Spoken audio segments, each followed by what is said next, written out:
Hello friends, I am Kanchan from Akulmek Technologies and you are welcome to TopBrass.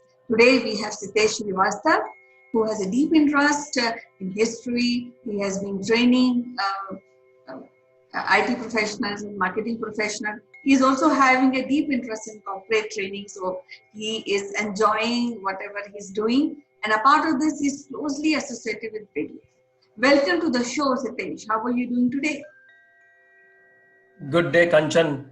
It's another great, bright day in Bangalore, and I look forward talking to you on our interesting conversation series, which I think is doing a greater good in our current modern landscape. Yeah, it is so good to talk to you always. What happened yesterday? I met couple of Nepali friends, and then I am compelled to think what is going wrong between India and Nepal, because Nepal is kind of integral uh, friend of India. We had been interacting. We have intermarriages also. We have always had a good relationship with Nepal.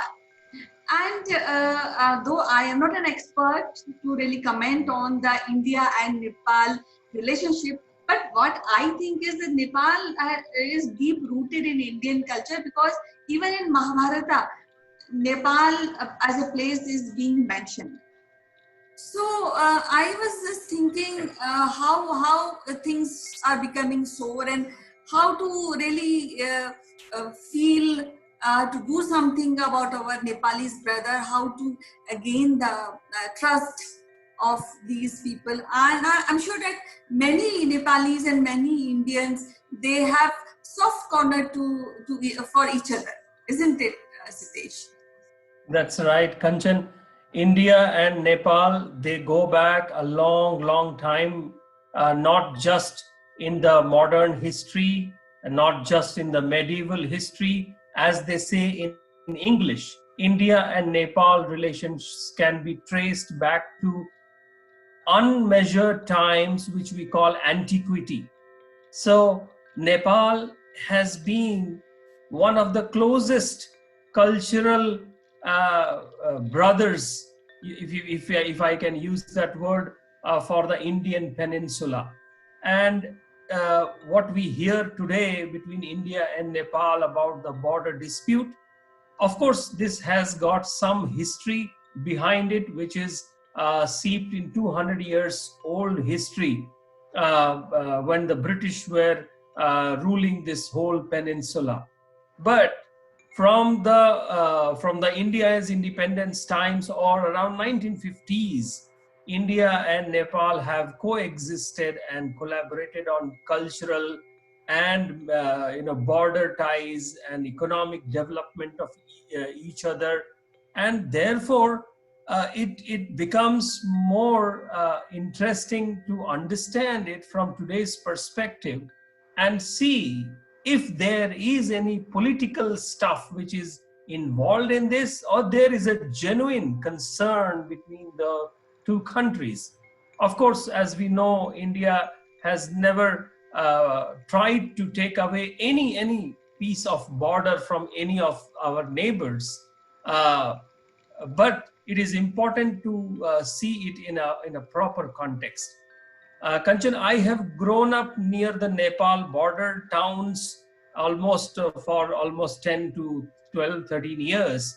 And I have seen, I understand the commoner's perspective between India and Nepal, and the trade relationships that we have, the border checks, which are very, very minimum between India and Nepal. We have open border policy.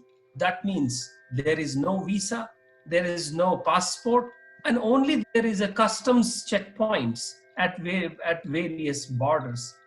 And therefore, it is important for us to maintain and forward this relationship to a greater heights.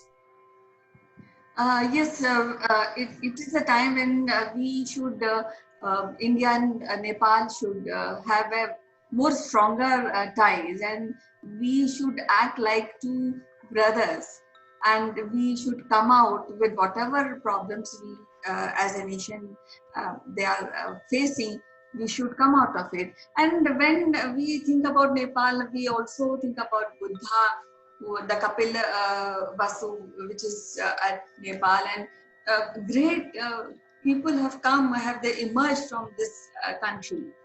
And it is said when Buddha became enlightened, he again went to Kapil Vasu and visited Kathmandu Valley.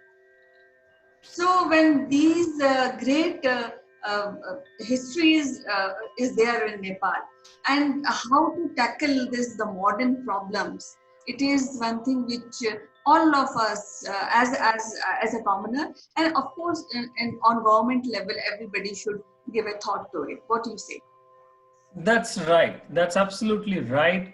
And as I said in the beginning of our conversation, the current border problem traces its origin somewhere in 1800s, around 200 years back, when British were ruling this subcontinent, and it was the kingdom of Gorkhas in the Nepal, and British did a treaty. That treaty is popularly known as Sugauli Treaty, and in that treaty, British did a division or segregation between the borders, and they defined the borders of the Nepal's western side and the eastern side. In that treaty, the Sikkim and the Darjeeling area was given to the British for their control. Rest of it was kept with the Nepal. Interestingly, on both western side as well as the eastern side, the Nepal border was defined by the rivers. And those rivers were the natural borders between the British India government and the Nepal Kingdom of Gorkhas. Now, over the years, in 1947, when we achieved our freedom, we had our diplomatic relations with the Free India, the Indian democracy, and the Nepalese monarch. Nepal was still a monarchy for a larger part of the last 70 years. Only in 1990, Nepal has moved towards electoral democracy as we know it today. So if we trace back the relationship between India in the modern last 100 years, there have been numerous cultural exchanges, political visits, marriages between some those princely states, Bollywood exchanges, Manisha Koirala, and so many stuff between India and Nepal. Growing up in the 90s and 80s, I have seen when Nepal border was a very prestigious place for all over the India. People used to say, "Oh, you stay near Nepal border. Can you get us some digital things, digital devices?" Because it was easy to get things from that part of the border, and not easily available in India in those days. And so what happens in that, when you have such a porous border where it is easy to move and go walk, and both side countries nationals, they can do business in each other's countries, including our Nepalese brothers and citizens can be part of IAS and IPS as well, I am told, with certain restrictions in certain states. Similarly, Indian nationals can do business in Nepal, barring some of the things that they can't do. They can't buy property and things like that. But there are a lot of things that Indian government has helped Nepal in their growth in terms of intermediate projects, economic assistance, border, water resources, trade, transit, investment, security purposes, and a lot of infrastructure projects in the Nepal. And being the natural border, natural ally, easy to walk into the Nepal, it has helped the relationship. Gorkhas have been part of Indian military from I don't know how long times. There has been a Gorkha regiment. So now when this border dispute has opened up, Kanchan, this actually throws up interesting details, and those details can be seen from both sides. of Nepal side as well as India side. But if we go a little deeper into it, the Indian government's stand is that on the western border, which is the Uttarakhand border, the areas, the disputed areas right now are called Lipu Lake Valley as well as the Kalapani area. And those, from the Sugauli Treaty of 200 years back, it was always considered part of the Indian side. The only thing, there was nobody to live in there. It was kind of a no man's land, but it was always considered on the Indian side. Now, recently, when there was a road that was inaugurated, and this earlier this year by our defense minister, that actually helped cut short the Mansarovar Kailash Yatra by 50%. But it also opened up a very close and rapid movement towards the Chinese border, which China recently got really alerted on. And then Indian government said that China is unhappy about it. So I feel that then is there any role of China in this dispute? China is playing any role in making two friends enemy?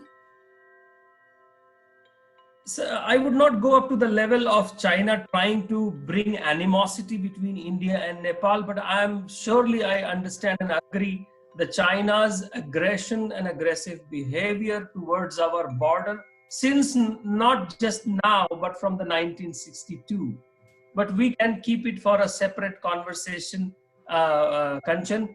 But yes, there are interests and the border, when the borders become closer and it is easier to maneuver, especially the Himalayan borders, definitely the movement of armies from both the sides can be seen as a threat.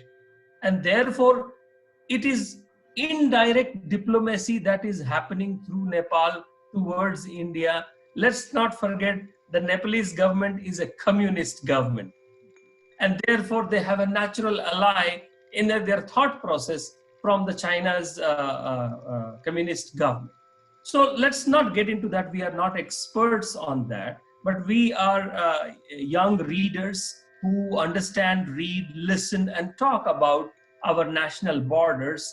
And we try to see it from the international and Asia cooperation dynamics. And therefore, it is important that India and Nepal both should come together on the table, discuss it out by the dialogue.